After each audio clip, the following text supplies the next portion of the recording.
التماس من از شما خواهش میکنم. السلام علیکم و رحمت الله و برکاته. برادران ما، بچه های غریب شهر مسکو، من مادر شرف و شرف‌الدین می باشم. پسر من 2020 در شهر مسکو بود. در متروی مژدوگородنی با بچه های تاجیک خودمان زندگی کار میکرد و از آنجا برآمده رفته است. تا حال ما نمیدونیم که وای در کجا های، با چی کار مشغول است. نه زنگ میزند و نه یگان خط و خبرش را نداریم. التماس برادرها کمک خودتان را دریغ ندارید.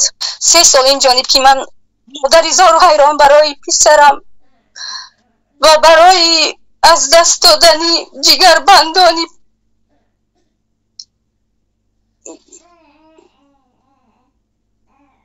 روزی من آبی دیده نکنم. یکانه پسری من نمیدونم در کدام حال است، در کجای شهر مسکو باشد. التماس اگر این رسمش را بینید و در کجای دیده باشد به همین رقم ها زنگ زنید. التماس من از شما خواهش میکنم به من کمک خود را دریغ ندارید.